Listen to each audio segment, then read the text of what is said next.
I want to talk to you about Indian summer. Is it an outdated phrase that we need to update and get rid of? Hmm. Let's talk about that. Because we're the talk the tavern. So, Indian summer. It's something that I've got some notes over here I'm going to look at. So, if I'm looking away from you, it's because I'm checking the notes.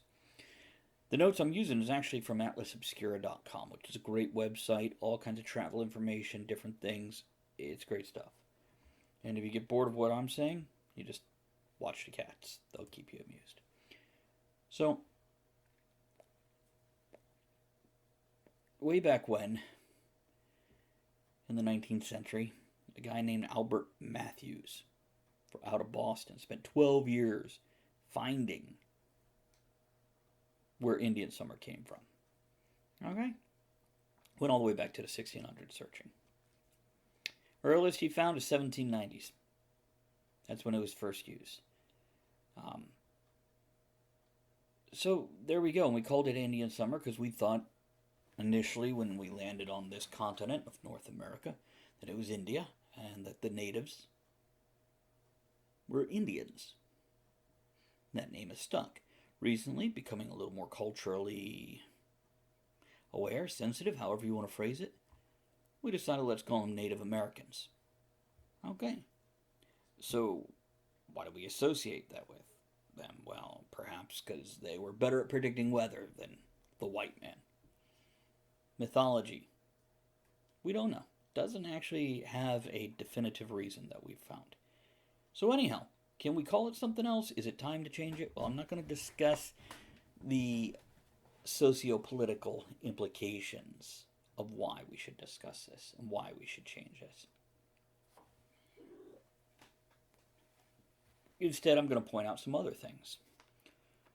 So, in the British name, it's St. Luke's Summer, which is a saint's feast day on October 8th. Other countries have other saints for it. Finland, I'm going to mispronounce this one. Partalin Picucusa. Yeah, sorry about that. But anyhow, St. Bartholomew. In Spain, Granilo de San Miguel, or Venanillo de los Arcángeles, a little summer of St. Michael, or of the Archangels. So, Bridget of Sweden has her feast days. Swedes sometimes call it Britsomar. In French, Liet de la Sainte Denise. So, there's a lot of religious stuff they could tack on it. Now, I'm not a religious guy. I'm not a fan of that. But, in Germany, the Netherlands, Eastern Europe, the autumn warm streaks are called Old Wives' Summers. Perhaps that's offensive to old wives. I don't know. But they have their different names.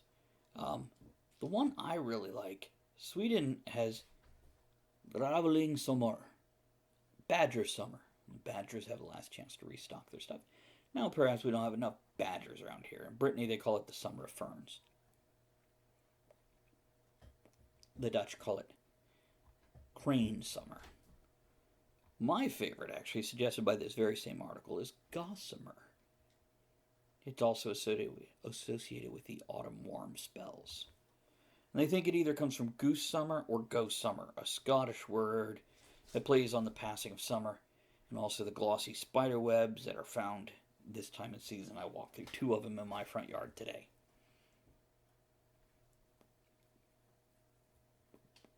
And sometimes those gossamer threads are associated with old wives also, because of the silver of their hair.